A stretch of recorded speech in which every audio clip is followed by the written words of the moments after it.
నమస్తే, welcome to Suman TV. నేను విష్ణు. ప్రస్తుతంతో పాటు మార్కెట్ అనలిస్ట్ ఈదర్ రామకృష్ణ గారు ఉన్నారు. వారితో మాట్లాడదాం. సార్ నమస్తే. సార్ ఈదర్ రామకృష్ణ గారు. నమస్తే అండి.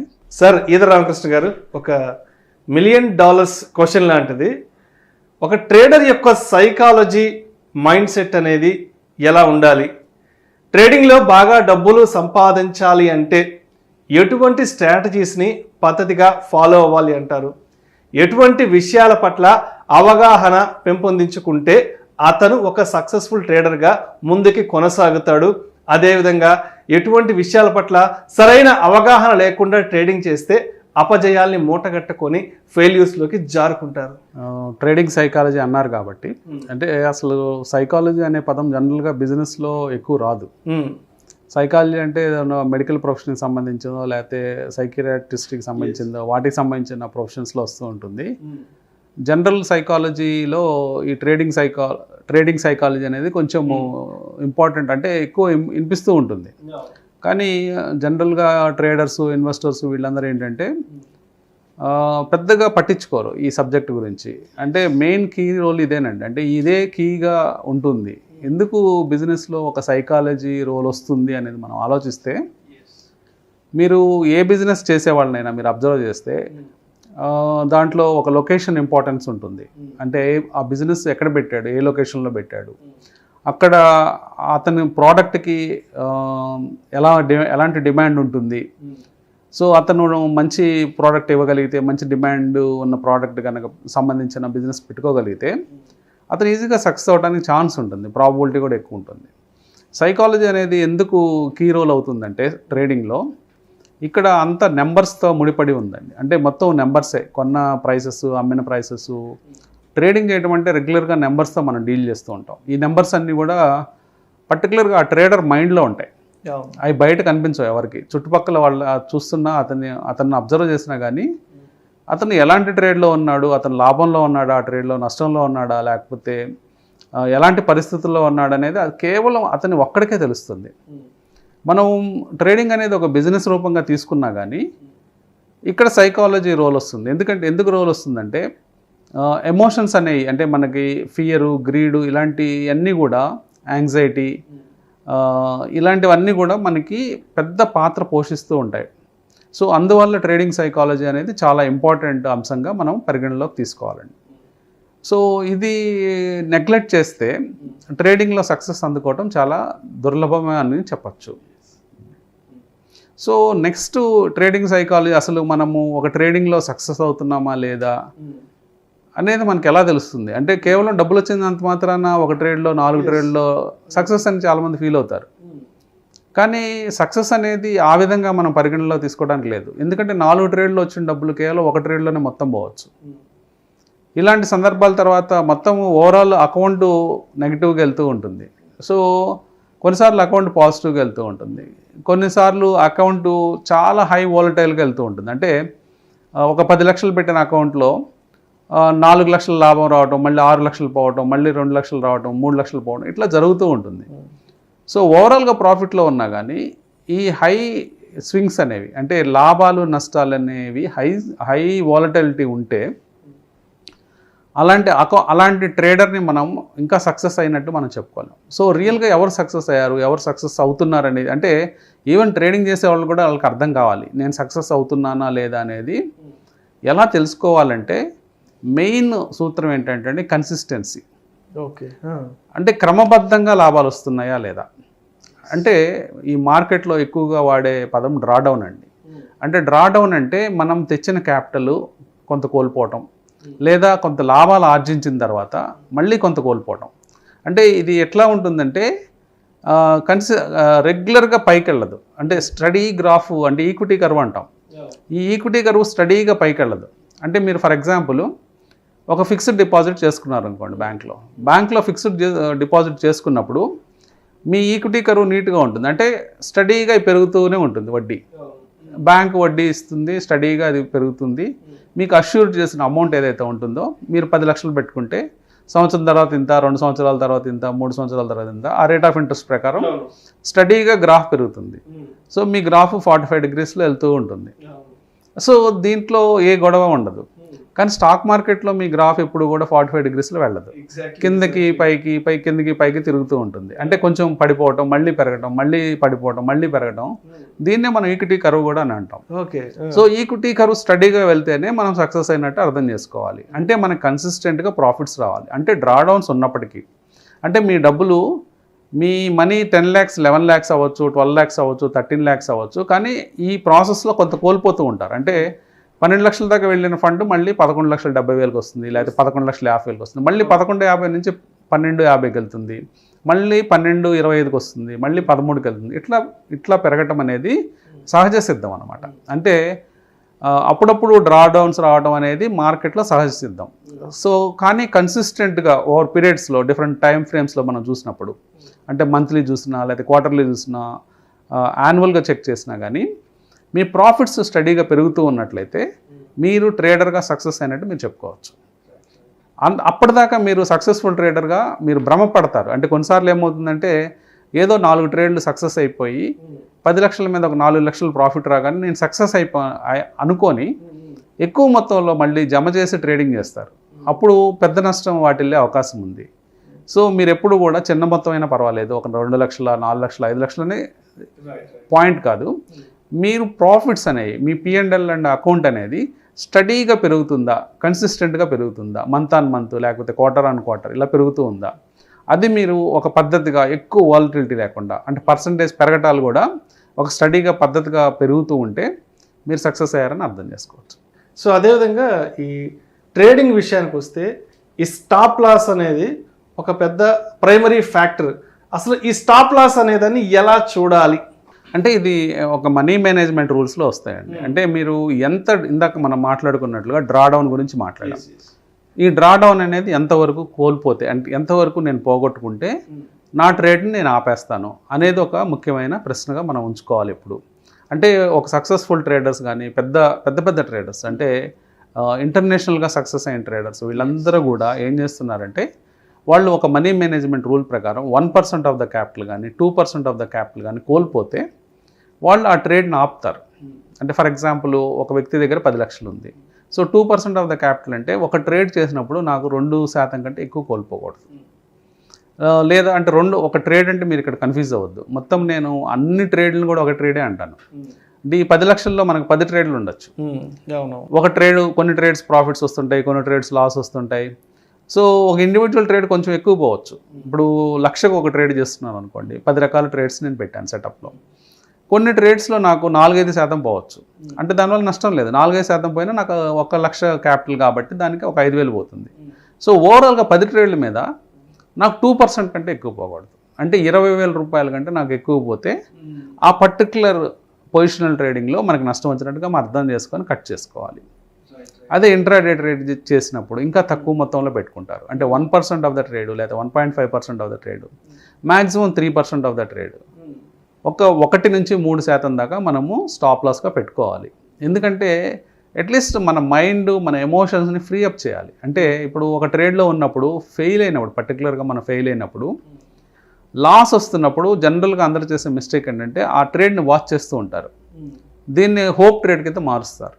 హోప్ ట్రేడ్ అంటే ఆ ట్రేడ్ని ఎప్పటికైనా సక్సెస్ కాకపోతుందా, ఇవాళ కాకపోతే రేపు మార్నింగ్ రికవర్ అయిపోతుంది మార్కెట్, నాకు లాభం వస్తుంది అనే ఆశతో ఆ ట్రేడ్ని నడుపుతూ ఉంటారు. అప్పుడు జరిగే పరిణామం ఏంటంటే ఈ 2-3% వచ్చిన లాస్ అలా 4-5-6 అలా పెరుగుతూ ఉంటుంది లాస్. ఒకసారి లాస్ మనం ఎప్పుడైతే 2%, 3% దగ్గర ఆపలేకపోయామో 6% దగ్గర ఎట్టి పరిస్థితుల్లో మనం ఆపలేం. మనం ఏమైపోతామంటే ఆ ట్రేడ్లో స్ట్రక్ అయిపోతాం. ట్రేడ్లో స్ట్రక్ అయిపోయి మనం ఎక్కువ లాస్ని బుక్ చేసుకునే పరిస్థితులు కల్పించుకుంటాం మనమే. అది ఎక్కడికో వెళ్తుంది. తర్వాత 12% దగ్గర 15% దగ్గర మనం లాస్ని కట్ చేస్తాం. ఒకసారి కనుక మనం లాస్ ఎక్కువ పెద్ద మొత్తంలో బుక్ చేసినట్లయితే దాన్ని రికవర్ చేయడానికి చాలా నెలలు టైం పట్టే అవకాశం ఉంది. అంటే టైం వేస్ట్ అవుతుంది. సో తద్వారా మనం ఇక్కడ నేర్చుకునే పాయింట్ ఏంటంటే మన లాస్ని కనుక ఎర్లీగా కట్ చేయగలిగితే, అంటే 2%, 3%, 1.5% దగ్గర కట్ చేయగలిగితే కొంచెం రెస్ట్ ఇచ్చి మన బ్రెయిన్కి, టోటల్గా ఇదంతా బ్రెయిన్ వర్క్, బ్రెయిన్తో ముడిపడింది. కంటిన్యూస్గా మనము క్యాల్కులేషన్స్ చేసినా లేకపోతే ఆలోచించినా మనం కాన్స్టెంట్గా ఎమోషన్స్ గురవుతూ ఉంటాం. వాటిలో మెయిన్గా ఆశ ఒకటి, భయం ఒకటి. ఈ రెండు ఎమోషన్స్ పెద్ద రోల్ ప్లే చేస్తాయి ట్రేడింగ్లో. దీన్ని ఫియర్ గ్రీడ్ అని అంటాము. ఆ ఫియర్ గ్రీడ్లో వలలో చిక్కుకుపోతాం, లవ్ ఎఫెక్షన్ అని. ఈ చిక్కుకుపోయి ఈ ఫియర్ గ్రీడ్లో ఇంకా మనం బయటపడలేకపోతూ ఉంటాం. సో అందుకని చెప్పేసి ఈ మనీ మేనేజ్మెంట్ రూల్స్లో ముఖ్యంగా ఒక కట్ ఆఫ్ పాయింట్ పెట్టుకోవాలి. అది 2%, 3%, 1.5% పెట్టుకొని కట్ చేయడాన్ని మనం స్టాప్ లాస్ అంటాం. లాస్ని అరికడదాం. లాస్ని అరికట్టడం కరెక్ట్గా తెలుగులో చెప్పాలి అంటే లాస్ని అరికట్టి మనము ఒక రోజు రెస్ట్ తీసుకుందాం, లేకపోతే 2 రోజులు రెస్ట్. ట్రేడింగ్ చేయొద్దు. అసలు మనం ఎక్కడ తప్పులు చేసుకున్నాము ఇవన్నీ ప్రతి ఒక్క ట్రేడర్ చేయాల్సిన పని ఏంటంటే ఒక జర్నల్ రాసుకోవాలి.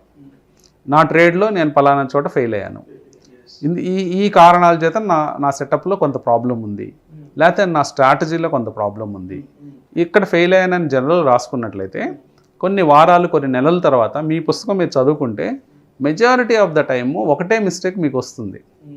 జనరల్గా స్టాక్ మార్కెట్లో చేసే 10 మిస్టేక్స్ ఏమన్నా ఉంటే మనకి 1-2 మిస్టేక్సే ప్రతి ఒక్కరికి తారసపడతాయి. ఎందుకంటే మనము 7-8 విషయాల్లో స్ట్రెంత్ ఉంటుంది ప్రతి ఒక్కరికి.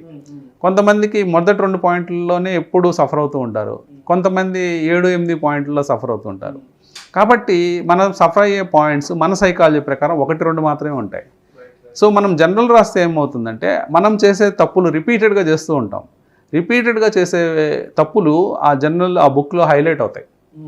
అప్పుడు మనం వాటిని ఎలా ఫిక్స్ చేసుకోవాలో మనకు ఒక నాలెడ్జ్ వస్తుంది. ఎలా ఫిక్స్ చేసుకోవాలో మనకు మనమే తెలుసుకొని మనం దాన్ని ఫిక్స్ చేసుకునే అవకాశాన్ని మనం తెచ్చుకోగలుగుతాం.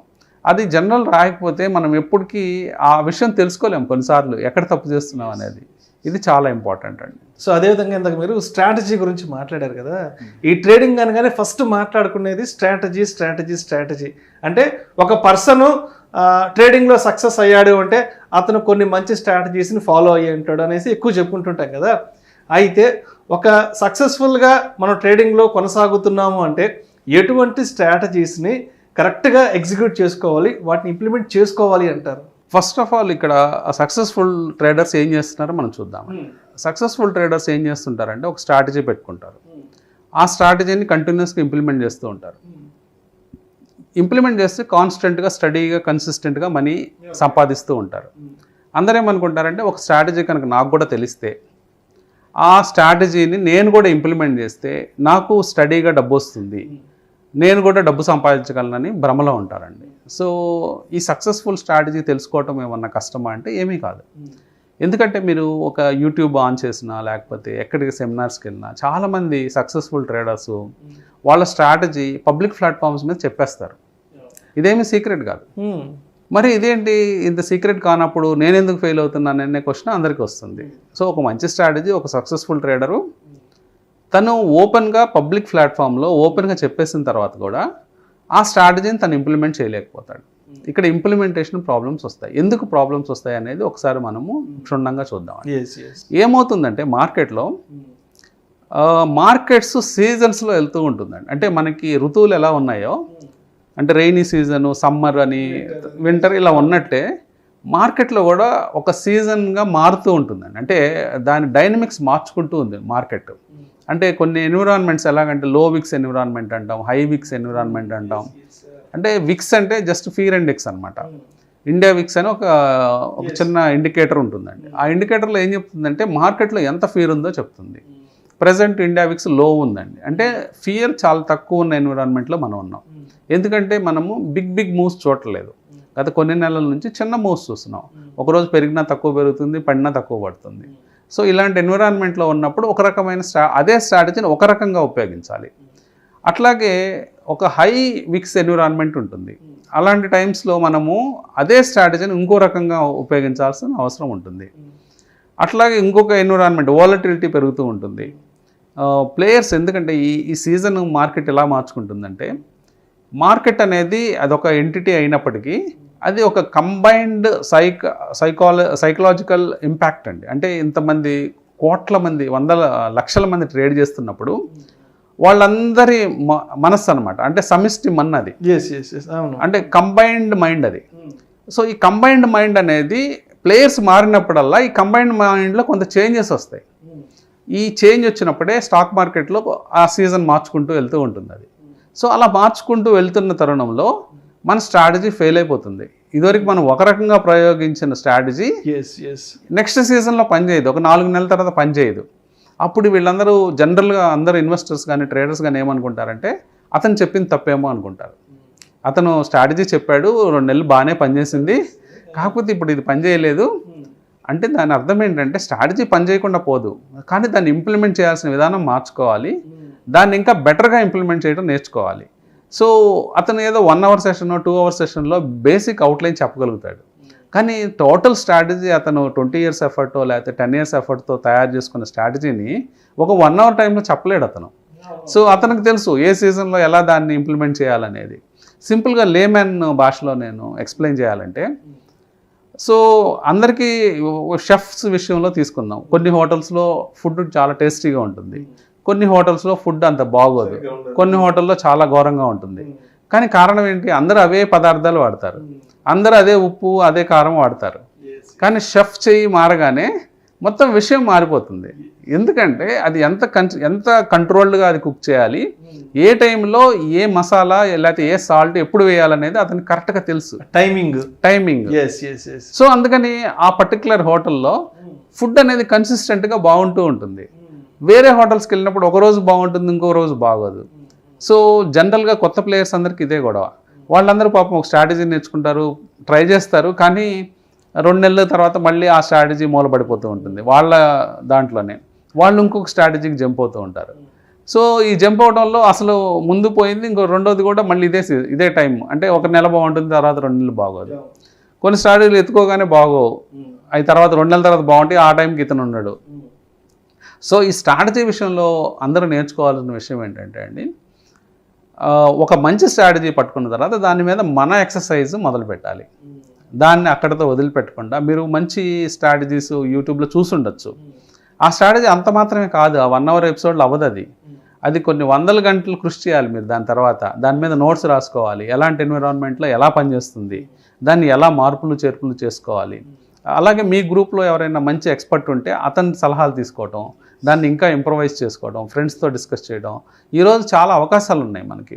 ఈవెన్ ఆ స్ట్రాటజీ ఎవరైతే చెప్తారో మీకు ఎక్స్ప్లెయిన్ చేస్తారో వాళ్ళకే కాల్ చేసి అడగచ్చు, ఇలాంటి టైంలో నేను ఎలా మార్చుకోవాలండి. వాళ్ళు ఒక 1 hour చెప్పిన వాళ్ళు ఏం దాచిపెట్టరు, మొత్తం ఫ్రీగానే చెప్తారు. సో కాబట్టి ఇవన్నీ కూడా మనము ఒక సింపుల్గా తీసుకొని సింపుల్గా చేసేద్దామంటే అవ్వదన్నమాట. ఇప్పుడు ఇందాక చెప్పుకున్న ఎగ్జాంపుల్ ఫుడ్ బిజినెస్లో ఎలాంటి విషయాలు ఉంటాయో, అందుకని మనం పాపులర్ స్వీట్ షాప్స్ చూసుకున్న 2-3 ఉంటాయి ఊరు మొత్తం.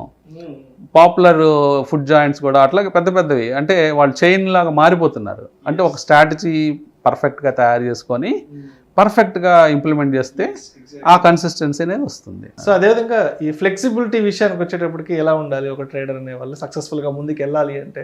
మెయిన్గా మనం సక్సెస్ఫుల్ ట్రేడర్స్ ఎప్పుడు చూస్తే వాళ్ళకి చాలా హై ఫ్లెక్సిబిలిటీ ఉంటుందండి. అంటే వాళ్ళు ఈ టైంలో చాలా అంటే ట్రేడ్లో ఫుల్గా ఇన్వాల్వ్ అయిపోతారు. వాళ్ళు టోటల్ ఫండ్స్ కూడా మొత్తం ఒకే ట్రేడ్ మీద పెట్టేస్తారు.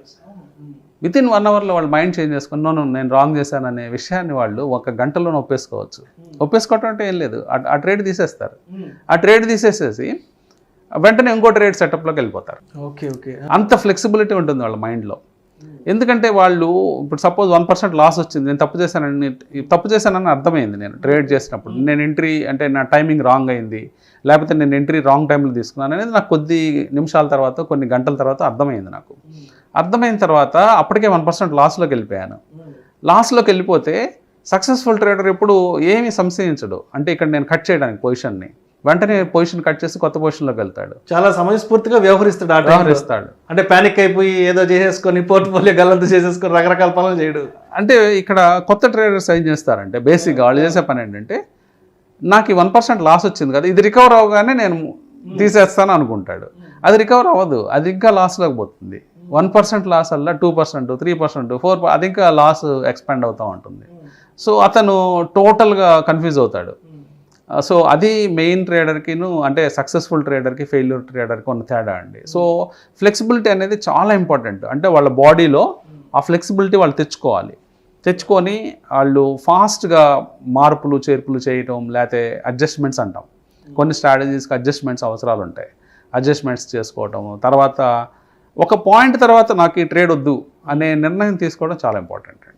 చాలామంది అక్కడే స్ట్రక్ అయిపోతూ ఉంటారు. సో అయితే ఇప్పటి వరకు ఒక సక్సెస్ఫుల్ ట్రేడర్ అనేవాడు అంటే ఎటువంటి విషయాల పట్ల తను అవగాహన పెంచుకోవడం వల్ల సక్సెస్ అవుతాడనే విషయాల గురించి చర్చించుకున్నాం. అయితే మరి ఈ ట్రేడింగ్లో ఫెయిల్ అయిన వాళ్ళు ఉంటారు కదా, సో వీళ్ళు ఎటువంటి విషయాల పట్ల సరైన అవగాహన లేకపోవడం వల్ల వీళ్ళు డబ్బు నష్టపోతుంటారు, ఫెయిల్యూర్స్లోకి జారిపోతుంటారు? మెయిన్గా వీళ్ళు చేసే మిస్టేక్స్ వచ్చేటప్పటికి ఇందాక మనం మాట్లాడినట్టు ఫ్లెక్సిబిలిటీ లేకపోవటం, అంటే రిజిడ్ అయిపోతారు. లాస్ వస్తే మనకి చిన్నప్పటి నుంచి ఒక అలవాటు ఉంటుందండి. అంటే మనం చిన్నప్పుడు చదువుకునే రోజుల నుంచి ముందు తరగతి ఎగ్జామ్స్ పాస్ అయితేనే తర్వాత తరగతిలోకి వేస్తారు. అదొక ఫిక్స్డ్ రూల్ ఇండియాలో. వేరే కంట్రీస్లో అలా ఉండదు, ఎవాల్యూట్ చేస్తారు. ఈ స్టూడెంట్ ఎలాంటి ప్రతిభావంతుడా కాదా, ఇతను ఎంత పర్ఫామ్ చేయగలడు అనేది ఎవాల్యూట్ చేసేసి టీచర్ అతని ఫేస్ చూసి మార్కులు వేసి పంపించేస్తుంది, నెక్స్ట్ క్లాస్కి ప్రమోట్ అయిపోతాడు. ఇండియాలో అలా కాదు. మార్క్ సిస్టమ్ ఎలా ఉంటుందంటే ఎగ్జామ్లో పాస్ కావాలి, ఎగ్జామ్లో పాస్ అయితేనే ముందుకి. ఇక్కడ మార్కులే కొలమానం. సో మనము 21 సంవత్సరాలు 22 సంవత్సరాలు చదువుకొని బయటకు వస్తాం కాలేజ్ నుంచి వచ్చేటప్పటికి మన మైండ్లో ఒక ఫిక్స్డ్ రూల్ ఏర్పడిపోతుంది, మనం పాస్ అయితేనే నెక్స్ట్ ప్రమోషన్ అని. అది ట్రేడింగ్లోకి తీసుకొస్తారు. ట్రేడింగ్లో తీసుకొచ్చినప్పుడు ఎలా ఉంటుంది, నేను ఈ ట్రేడ్లో సక్సెస్ అయితేనే నెక్స్ట్ ట్రేడ్ అనే ఆలోచన మన సైకాలజీ చెప్తుంటుంది, పాత సైకాలజీ. అది రాంగ్. ఏంటి అంటే మనం ఈ ట్రేడ్ సక్సెస్ అయితే ఫెయిల్ అయితే ఏముంది గొడవ, ఇప్పుడు 2% లాస్ కట్ చేసుకున్నాను, నెక్స్ట్ ట్రేడ్లో 10% సంపాదిస్తాను, నాకేమైంది, ఏదైనా ఒకటే కదా, అది మంచిది కదా. అలా కాకుండా ఈ ట్రేడ్నే చూసుకుంటా కూర్చుంటే ఇది ఇంకా ఎక్కువ లాస్ అయిపోతుంది. సో ఇది మెయిన్ ప్రాబ్లం అండి. అంటే ఈ బ్లాక్ని బ్రేక్ చేసుకోవాలి అందరూ. ఈ ట్రేడ్తో నాకు సంబంధం లేదు, సిరీస్ ఆఫ్ ట్రేడ్స్ చూడాలండి. అంటే నేను కనీసం ఒక 20 ట్రేడ్స్ 25 ట్రేడ్స్ కంబైన్డ్గా ఎఫెక్ట్ ఎలా ఉంది, ఒక స్ట్రాటజీ పెట్టుకున్నాను, ఒక 20-25 ట్రేడ్లు చేశాను ఈ నెలలో నాకు 25 ట్రేడ్లు చేసిన తర్వాత కూడా నష్టం వస్తుంది అనుకోండి, అంటే దాని అర్థం మన స్ట్రాటజీలో తప్పు ఉందని, లేకపోతే స్ట్రాటజీలో ప్రాబ్లం ఉందని అర్థం చేసుకోవాలి. లేదా నేను ఒకటో ట్రేడ్ ఫెయిల్ అయింది, 3వ ట్రేడ్ ఫెయిల్ అయింది, 8-9 ఫెయిల్ అయినాయి, 14-15 ఫెయిల్ అయినాయి, నో ప్రాబ్లం, ఎందుకంటే మిగతా సక్సెస్ అవుతున్నాయి కదా. అంటే మన సిరీస్లో ర్యాండమ్ సీక్వెన్సెస్ వస్తాయండి. అంటే ర్యాండమ్ సీక్వెన్స్ అంటే ఏ ట్రేడ్ సక్సెస్ అవుతుందో ఏ ట్రేడ్ ఫెయిల్ అవుతుందో ఎవరికి తెలియదు. ట్రేడ్ అయిపోయిన తర్వాతే మనకు తెలుస్తుంది ఈ ట్రేడ్ సక్సెస్ అయింది, ఈ ట్రేడ్ ఫెయిల్ అయిందని. సో మనకి ఆ సీక్వెన్స్ అర్థం కాదు కాబట్టి ఆ ర్యాండమ్ ఆ అన్సర్టనిటీని మనము యాక్సెప్ట్ చేయాలి. యాక్సెప్ట్ చేస్తూ ఓకే ఈ ట్రేడ్ ఫెయిల్ అయ్యాం, ఈ ట్రేడ్ సక్సెస్ అయ్యాం, ఓకే నో ప్రాబ్లం. ఓవరాల్గా 20 ట్రేడ్లు అయిన తర్వాత లేకపోతే 25 ట్రేడ్లు అయిన తర్వాత నేను సక్సెస్ అయ్యానా ఫెయిల్ అయ్యానా అనేది చూసుకుంటే సరిపోతుంది. సో అయితే ఈ లీవరేజ్ విషయంలో ఎలా వ్యవహరించాలంటారు? సో వీళ్ళు ఏం చేస్తుంటారంటే అండి, కొత్తగా వచ్చిన ట్రేడర్స్ అందరూ కూడా లీవరేజ్ ఎక్కువ తీసుకుంటారండి. అంటే ఎక్సెస్ లీవరేజ్ తీసుకుంటారు. ఎక్సెస్ లీవరేజ్ తీసుకోవటం అంటే ఇదివరకు మార్కెట్లో బ్రోకర్ డిస్క్రిప్షన్ మీద ఆధారపడి ఉండేది, స్టాక్ బ్రోకర్ డిస్క్రిప్షన్. అంటే నేను ₹1,00,000 పెడితే ఓకే నువ్వు చేసుకో 10 లక్షలు కానీ వాళ్ళు ఇచ్చేసేవాళ్ళు లీవరేజ్. తర్వాత కొంతమంది బ్రోకర్స్ ఇంకా లిబరల్గా 20 టైమ్స్ ఇచ్చేవాళ్ళు, 20 lakhs పెట్టి చేసుకోని. ఇప్పుడు 20 lakhs మనం పెట్టిన 1 లక్ష ఎంత అండి, కేవలం 5% అంతే కదా. సో 5%లో లాస్ రాగానే మన డబ్బులన్నీ అయిపోయేవి. సో బ్రోకర్స్ ఏం చేసేవాళ్ళు అంటే నీ 1,00,000 అయిపోయింది కాబట్టి ఆపేద్దాం ట్రేడింగ్ని ఆపేసేవాళ్ళు. సో ఇతను 1,00,000 పోగొట్టుకొని ఇంటికి వచ్చేవాడు. సో ఆ లేవరేజ్ అనేది చాలా డేంజరస్ వెపన్ అండి. అట్ ద సేమ్ టైం మనము 1,00,000 పెట్టి 20 lakhsతో మనం ట్రేడ్ చేస్తే లాభం వచ్చిన అలాగే వస్తుంది. 5% ఆ ట్రేడ్లో లాభం వస్తే 1,00,000 వచ్చినట్టు మనం ఫీల్ అవుతాం, నాకు 100% రిటర్న్ వచ్చింది కదా అని. ఈ గ్రీడీనెస్ అనేది కొత్తగా వచ్చిన ట్రేడర్స్లో చాలా మందికి ఉంటుంది. సో ఇది తప్పులు జరుగుతున్నాయని చెప్పేసి సెబీ, ఎన్ఎస్సి ఎక్స్చేంజెస్ ఇవన్నీ కొద్దిగా కంట్రోల్ చేసినాయి. ఇప్పుడు బ్రోకర్ డిస్క్రిప్షన్ తీసేసింది టోటల్గా. తీసేసి ఇది అందరికీ కామన్ రూల్ ఇండియా మొత్తం, కేవలం 4 times మాత్రమే లేవరేజ్ ఇవ్వండి. అంటే 4 times మించి ఇవ్వద్దు. 1,00,000 పెట్టిన వాళ్ళకి 4 లక్షలు ఇవ్వండి లేవరేజ్. ఇలా చేశారు. అయినప్పటికీ కొత్త మార్గాలు ఉన్నాయి. 1,00,000 పెట్టిన వాళ్ళకి 4 కాకుండా ఇంకా వేరే మార్గాల ద్వారా వాళ్ళు ఏం చేస్తున్నారంటే కొంతమంది బ్రోకర్స్ ఇస్తున్నారు. అంటే ఎన్బిఎఫ్సి రౌట్ కానీ తర్వాత మ్యూచువల్ ఫండ్ స్ప్లిట్ చేసి దాన్ని ఇచ్చి కొంతమంది ఫండింగ్ చేస్తున్నారు. మనం పెట్టిన క్యాపిటల్కి డబల్ క్యాపిటల్ అవుతుంది. వాళ్ళు ఫండింగ్ 1+1 చేస్తారు. 1+1 మీద మళ్ళీ 4 times అంటే 8 times అవుతుంది. ఇట్లా వేరే ఆల్టర్నేట్ రూట్స్ ఎత్తుక్కొని లేవరేజ్ తెచ్చుకున్నా కానీ అసలు మనకి ఇంపార్టెంట్ థింగ్ ఏంటంటే మనకి స్కిల్ ఉందా లేదని చాలా ఇంపార్టెంట్. మనం స్కిల్ లేకుండా ఎక్కువ లేవరేజ్తో ప్లే చేస్తే ఫైర్తో ప్లే చేసినట్టే. మనకి ఫైర్ ఫైటింగ్ సిస్టమ్స్, మనము ఫైర్ని బాగా ఎదుర్కోగలమని తెలిసినప్పుడే మనము కొంచెం లేవరేజ్ తీసుకున్నా తప్పులేదు. కానీ అసలు మనకి ఏ స్కిల్ లేకుండా లెవరేజ్ తీసుకుంటే మనము బోల్తా పడే ఛాన్సెస్ ఎక్కువ ఉంటాయి, ఎక్కువ నష్టపోయే ఛాన్సెస్ ఉంటాయి. సో అయితే సాధారణంగా మన పెద్దవాళ్ళు చెప్తుంటారు, జీవితంలోకి పైకి రావాలి అంటే ఒక డిసిప్లైన్డ్గా ఎదగాలి బాబు, ఒక డిసిప్లైన్తోనే ముందుకెళ్ళగాలని చెప్తుంటారు కదా. మరి ఈ ట్రేడింగ్ విషయంలో మనం ఈ డిసిప్లైన్ విషయంలో ఎలా ముందుకు సాగాలి అంటారు? ఎటువంటి డిసిప్లైన్స్ పాటించకపోవడం వల్ల డబ్బులు నష్టపోతాము, జీవితం అగాధంలోకి వెళ్ళిపోతుంది? ఇది ఒక మంచి క్వశ్చన్ అండి. డిసిప్లిన్ అంటే జనరల్గా క్రమశిక్షణ అని చెప్పుకుంటారు. సో క్రమశిక్షణ అంటే మన డైలీ లైఫ్లో చూసే క్రమశిక్షణ కాదు ఇది.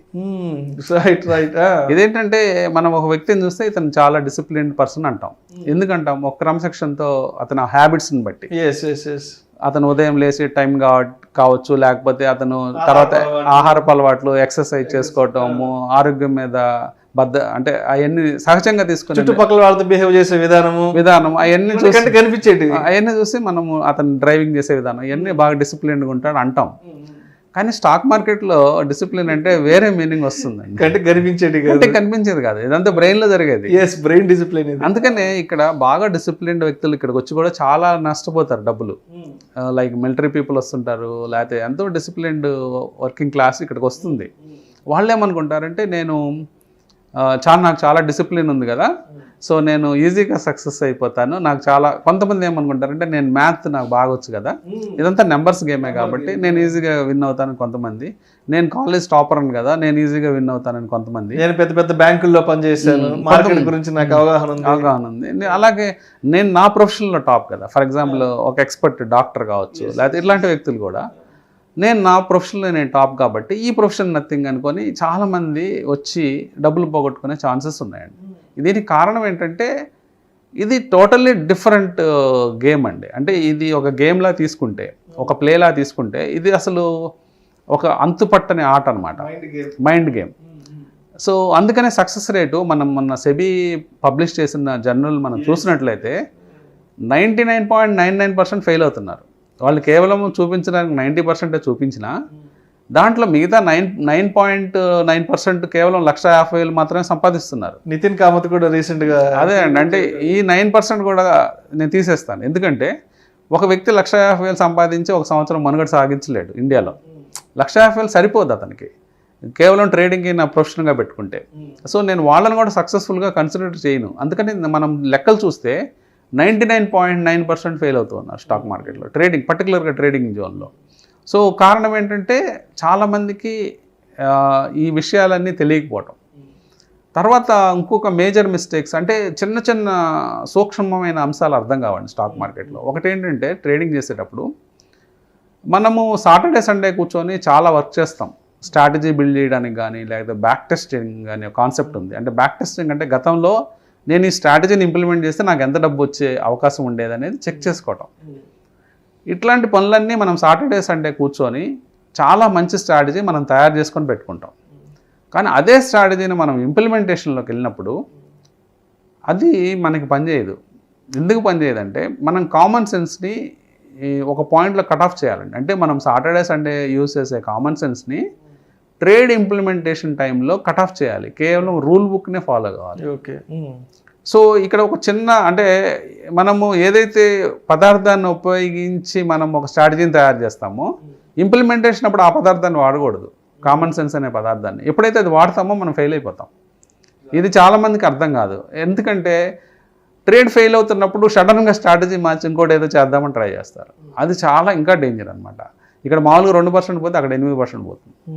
సో అందుకని మనం at least certain set of trades వరకు, అంటే కనీసం ఒక 20-30 ట్రేడ్లు కంటిన్యూస్గా చేసి చూసి, అంటే ఎగ్జాక్ట్గా రూల్స్ ఫాలో అయ్యి మనం ఏదైతే రూల్స్ రాసుకున్నామో, ఏదైతే అనుకున్నామో యాజ్ ఇట్ ఈజ్గా ఇంప్లిమెంట్ చేసి మనం సక్సెస్ అవుతున్నామా లేదనేది మనం చెక్ చేసుకోవాలి.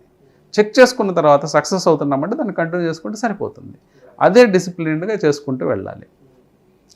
నెక్స్ట్ స్టాక్ మార్కెట్లోకి వచ్చేవాళ్ళు, పర్టికులర్గా ట్రేడింగ్ ఫీల్డ్లోకి వచ్చేవాళ్ళు జనరల్గా సర్టనిటీ మీద అంటే క్రేవింగ్ ఉంటే, అంటే నాకు సర్టన్గా రిటర్న్స్ రావాలి అట్లా అనుకునే వాళ్ళు మాత్రం ఈ ఫీల్డ్కి రావద్దండి, స్టాక్ మార్కెట్ ట్రేడింగ్కి రావద్దు పర్టికులర్గా. ఎందుకంటే సర్టన్గా రిటర్న్స్ రావు. ఇక్కడ మిగతా అన్ని అసెట్ క్లాసెస్లో మీరు గోల్డ్ మీద ఇన్వెస్ట్ చేసినా, లేకపోతే రియల్ ఎస్టేట్లో ఇన్వెస్ట్ చేసినా, బ్యాంక్ ఎఫ్డీలు పెట్టుకున్నా, ఏ అసెట్ క్లాస్లోకి వెళ్ళినా మనకి సర్టనిటీ అనేది ఇండియాలో ఉంది. అంటే బ్యాంక్స్ ఫెయిల్ అయినా గవర్నమెంట్ ఇచ్చేయడం ఇట్లా జరుగుతుంది కాబట్టి మనకి ఇబ్బంది రాలేదు ఎప్పుడు. అలాగే రియల్ ఎస్టేట్ కూడా కంటిన్యూస్ భూమిలో చాలా డెకేడ్స్ నుంచి ఉండటం వల్ల ఇబ్బంది రాలేదు. గోల్డ్ అనేది వరల్డ్ వైడ్ భూమిలో ఉండటం వల్ల, అంటే వరల్డ్ వైడ్ రేట్లు పెరుగుతూ ఉండటం వల్ల ఇబ్బంది రాలేదు. కానీ అదే విషయాన్ని స్టాక్ మార్కెట్లో కూడా నాకు సర్టన్గా రావాలి, ఫిక్స్డ్గా రిటర్న్స్ రావాలనుకునే వాళ్ళు ఇబ్బందులు పడే ఛాన్స్ ఉంది. అంటే ఇక్కడ రాదు. అలాగే ఫెయిల్ అవుతున్నప్పుడు లేకపోతే లాస్ వస్తున్నప్పుడు దాన్ని ఎట్లా హ్యాండిల్ చేయాలనేది చాలామందికి అర్థం కాదండి. అంటే ఇంకా కన్ఫ్యూజన్లోకి వెళ్ళిపోతారు. ఇంకా కన్ఫ్యూజన్లోకి వెళ్ళి ఇంకా దాన్ని గజిబిజ్ చేసుకొని ఇంకా అది ట్రేడింగ్ సిస్టమ్ని ఫెయిల్ చేసుకుంటారండి. సో ఇవన్నీ చాలా చిన్న చిన్న సూక్ష్మమైన విషయాలు.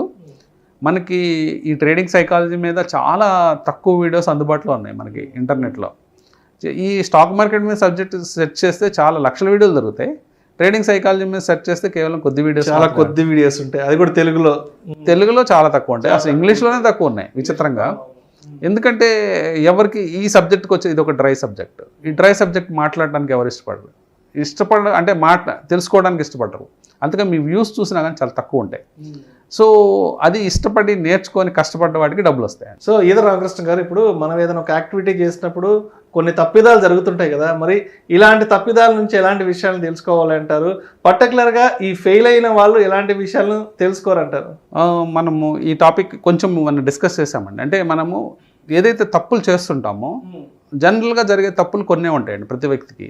అంటే మార్కెట్లో చేసే తప్పులు ఒక 10-15 దాకా ఉండొచ్చేమో, కానీ ఒక వ్యక్తి చేసే తప్పులు ఎప్పుడు అవే వస్తూ ఉంటాయి. అదే తప్పు చేస్తూ ఉంటాడు. సో ఆ తప్పుల్ని మళ్ళీ రిపీట్ చేస్తూ ఉంటాడు. కాబట్టి మనం చేసిన తప్పుల నుంచి మనం నేర్చుకోగలిగితే, ఓకే పోయినసారి అలాంటి తప్పు చేసాము, సో ఈసారి అలాంటి తప్పు చేయొద్దని నేర్చుకోగలిగితే అతనికి తొందరగా ఫిక్సేషన్ అనేది దొరుకుతుందండి. అంటే ఇంకా అక్కడి నుంచి అతని ప్రాబ్లం ఫిక్స్ అయ్యి అతని ప్రాఫిట్స్లోకి వచ్చే ఛాన్స్ ఉంటుంది. ఇది బయటపడటానికి మనం ఏం తప్పులు చేస్తున్నామో కాన్స్టెంట్గా అనేది తెలుసుకోవడానికి ఒక బుక్లో రాసుకోవాలి. ఓకే, పలానా ట్రేడ్ చేశాను ఈరోజు ఒక తప్పు వల్ల, అంటే మనం చేసుకున్న రూల్ బుక్ని బ్రేక్ చేసుకుంటే మనం ఆ తప్పు రాసుకోవాలి. నేను పలానా రూల్ని బ్రేక్ చేస్తున్నాను, ఆ బ్రేక్ చేయడం వల్లే నేను నష్టపోయాను. అంటే ఫర్ ఎగ్జాంపుల్ ఇందాక స్టాప్ లాస్ టాపిక్ వచ్చింది. ఫర్ ఎగ్జాంపుల్ మన స్టాప్ లాస్ 2%. ఇందాక కామన్ సెన్స్ అనే టాపిక్ గురించి కూడా మాట్లాడాం. 2% స్టాప్ లాస్ వచ్చిన దగ్గర మనం తీసేయాలి పొజిషన్. తీసేయకుండా నేను కాన్స్టెంట్గా దాని గురించి ఆలోచిస్తున్నాను, ఏం చేద్దామని. అప్పుడు కామన్ సెన్స్ అప్లై చేశాను. కొత్తగా అప్లై చేస్తే ఏం చేస్తాను, వెంటనే టీవీ ఆన్ చేసి చూస్తాను, టీవీలో ఏమన్నా సలహా దొరుకుతుందా. అంటే ఇప్పుడు ఫర్ ఎగ్జాంపుల్ ఒక ఇన్స్ట్రుమెంట్ గురించి మాట్లాడాం. బ్యాంక్ నిఫ్టీ పడిపోయింది అనుకోండి, మనము బై చేస్తున్నాం, నష్టం వస్తుంది. ఇప్పుడు మనం టీవీ సెట్ చేసి బ్యాంక్ నిఫ్టీ ఎందుకు పడిపోతుందో కారణాలు అన్వేషించడానికి మనం కూర్చుంటే, లేదా వెబ్సైట్ ఆన్ చేసి, లేదా ఆ పర్టికులర్ వెబ్సైట్స్ స్టాక్ మార్కెట్కి సంబంధించిన వెబ్సైట్స్ చూస్తూ ఉంటే ఏదన్నా న్యూస్ దొరికినంత మాత్రాన మన లాస్ ఆగుతుందా? మన లాస్ ఇంకా ఎక్స్పాండ్ అయ్యే ఛాన్స్ ఉంది, ఇంకా పెరిగే ఛాన్స్ ఉంది.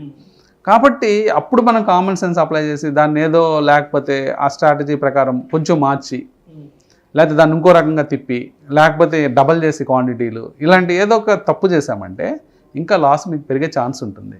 అప్పుడేం కామన్ సెన్స్ అప్లై చేయాల్సిన పని లేదు. నష్టం వచ్చింది నష్టం యాక్సెప్ట్ చేయాలి. మనం యాక్సెప్ట్ చేసి పక్కకి వెళ్తే ఆటోమేటిక్గా నష్టాలు అనేవి తగ్గుతాయి. మళ్ళీ ఇంకొక అవకాశం మనకి ఎదురుగా ఉండొచ్చు, లాభం వచ్చే అవకాశం. ఆ అవకాశాన్ని అందిపుచ్చుకొని మనం ముందు నెక్స్ట్ ట్రేడ్లోకి వెళ్ళిపోవచ్చు.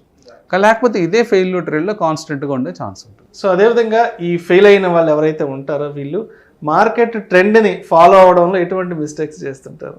మెయిన్గా మార్కెట్ జనరల్గా పెద్దవాళ్ళు చెప్పేది ఏంటంటే, ఒక లీస్ట్ రెసిస్టెన్స్ పాత్లో ఎటైతే మార్కెట్ వెళ్తూ ఉందో ఆ డైరెక్షన్లో మనం ఉంటే, అంటే నదీ ప్రవాహం ఎటు ఉంటే అటు కనుక మనం ఈత కొడితే ఈజీగా ఉంటుంది.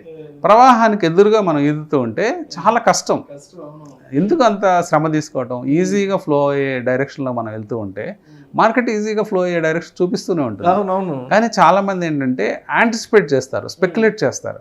అంటే మార్కెట్ ఇక్కడ నుంచి రివర్స్ అవుతుందని. ఆ గొడవ మనకెందుకు? ఆ గొడవతో మనకు సంబంధం లేదు. ఎందుకంటే మార్కెట్లో ఎన్నో వందల వేల ఫోర్సులు మార్కెట్ని ఒక డైరెక్షన్లో మూవ్ చేస్తూ ఉంటాయి. సడన్గా మనం ఎవరు నిర్ణయించడానికి ఈ పాయింట్ నుంచి మార్కెట్ రివర్స్ అవుతుంది, ఈ పాయింట్ నుంచి టర్నింగ్ తీసుకుంటుంది అనేది? మనం ఆ టర్నింగ్ల కోసం చూస్తే అసలు విషయం మనం సంపాదించడం అనేది మర్చిపోతాం. మార్కెట్ని అనలైజ్ చేయడానికి ఎక్కువ సమయం కేటాయిస్తాం. మార్కెట్ని అనలైజ్ చేసే కొద్దీ మనకు వచ్చేది ఏమీ ఉండదు. ఓన్లీ మనకి శ్రమ తప్పితే మార్కెట్ని ఎక్కువ అనలైజ్ చేయకూడదు. సింపుల్గా ఒక 7 year కిడ్ ఒక 5th class స్టూడెంట్ ఎలా చూస్తాడో గ్రాఫ్ని, లేకపోతే ఒక 2nd class స్టూడెంట్ గ్రాఫ్ని ఎలా చూస్తాడో అలాగే చూడాలి టెక్నికల్ అనాలిసిస్ ప్రకారం. టెక్నికల్ అనాలిసిస్ ప్రకారం అక్కడ ఏం కనిపిస్తుందో అదే చేస్తే మనకు డబ్బులు వచ్చే ఛాన్సెస్ ఉంటాయి. మనము రాబోయే రోజుల్లో, రాబోయే గంటల్లో ఎటు పోతుందో మనం మైండ్లో ఊహించుకొని దాని ప్రకారం ట్రేడ్ సెటప్ పెడితే మనం నష్టపోయే ఛాన్స్ ఎక్కువ ఉంటుంది. ఎందుకంటే ఆ ప్రకారం జరగదు కాబట్టి, అది మనం ఫెయిల్ అయ్యే ఛాన్సెస్ ఎక్కువ ఉంటాయి కాబట్టి. సో సింపుల్గా గ్రాఫ్ ఎటు పోతుందో ఆ డైరెక్షన్లో ట్రేడ్ చేస్తే డబ్బులు వచ్చే ఛాన్స్ ఉంటుంది. ట్రెండ్కి తగ్గట్టుగా మనం వెళ్ళిపోతుంటాం, ట్రెండ్కి అగైనెస్ట్గా పోకూడదు కదా. రైట్. సో ఇవన్నీ విషయాలండి, చాలా విషయాలు మనం డిస్కస్ చేసాము. ఈ విషయం డిస్కస్ చేసిన వాటిలో ఇంకా ఇన్డెప్త్గా మనం డిస్కస్ చేయొచ్చు. కానీ అంటే ఇప్పటికైనా ఈ విషయాలను కనుక ఎప్పుడు బ్రెయిన్లో పెట్టుకుంటే కొంచెం బెటర్ అయ్యే ఛాన్స్ ఉంటుంది. సో అయితే ఇప్పటివరకు చాలా విషయాలు చెప్పారు. మరి ఈ ఫెయిల్ అయిన వ్యక్తులు చివరిగా చేసే పని ఏంటి ఫెయిల్ అవ్వడానికి? అంటే ఫెయిల్ అవుతూ వస్తే జనరల్గా ఇది కేవలం నష్టాలు మాత్రమే వస్తాయని, అంటే అలాంటి ఆలోచనలు వచ్చి జనరల్గా మానేయడం జరుగుతుంది. అంటే ఇంకా ట్రేడింగ్ ఆపేద్దాం, ఇంకా మనకి ఇది సూట్ కాదని కొంతమంది వెళ్ళిపోతారు. సో వాళ్ళ నష్టము చిన్న మొత్తాలు అయితే పెద్ద పట్టించుకోవాల్సిన అవసరం లేదు. కొంతమంది సరైన స్కిల్ అండి, అంటే ఇది బేసిక్గా అర్థం చేసుకోవాల్సింది అంటే ఒక స్కిల్ గేమ్. ఈ స్కిల్ మనము నేర్చుకోవడానికి, ప్రాపర్గా నేర్చుకోవడానికి కొన్ని సంవత్సరాలు పడుతుంది. అంటే ఫ్రాంక్గా మాట్లాడుకుంటే కనీసం 2 సంవత్సరాలు 3 సంవత్సరాలు అట్లీస్ట్ ఒక స్ట్రాటజీ మీద మీరు టైం కేటాయిస్తే ఒక 2-3 సంవత్సరాలు పట్టే అవకాశం ఉంటుంది. కాబట్టి 2-3 సంవత్సరాల పాటు మన శ్రమపడి చక్కగా ఒక స్ట్రాటజీని మనం కంట్రోల్, అంటే దాన్ని ఒక కంట్రోల్డ్గా చేయగలుగుతూ ముందుకెళ్తే లాభాలు వచ్చే ఛాన్స్ ఉంటుంది.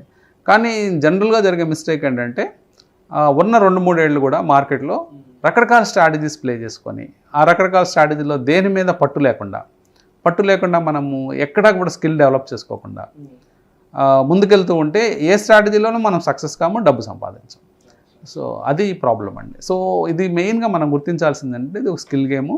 ఈ స్కిల్ని మనం బాడీలోకి తెచ్చుకోవడం, లేకపోతే మన బ్రెయిన్లోకి తెచ్చుకోవడం, మనం ఒక డిసిప్లిన్డ్గా, ఎమోషనల్లెస్గా, అంటే ఎమోషనల్స్ని మినిమైజ్ చేసుకోవాలి. ఎమోషన్స్ అనేవి మనం టోటల్గా తీసేయలేము, కానీ కొంత ఎమోషన్స్ అని మినిమైజ్ చేసుకొని మనం ముందుకు వెళ్తూ ఉంటే ఆటోమేటిక్గా మనకి సక్సెస్ అనేది దొరుకుతుంది. Thank you so much Edara Ramakrishna గారు. ఇవాళ మా స్టూడియోకి వచ్చి ఇప్పుడున్న మార్కెట్ కండిషన్స్లో ఈ ట్రేడింగ్లో విజయం సాధించాలి అంటే ఈ ట్రేడర్స్ అనేవాళ్ళు తప్పనిసరిగా పద్ధతిగా ఎటువంటి విషయాల పట్ల అవగాహన పెంపొందించుకోవాలి, అదేవిధంగా ఎటువంటి విషయాల పట్ల సరైన అవగాహన లేకుండా ట్రేడింగ్ చేస్తే డబ్బులు నష్టపోయి జీవితాలు అగాధంలోకి వెళ్ళే అవకాశం ఉంది అనే అంశం గురించి చాలా సావధానంగా మీ విశ్లేషణ ద్వారా మన ప్రేక్షకులకు తెలియజేశారు. Thank you so much Edara Ramakrishna గారు. థ్యాంక్ యూ అండి.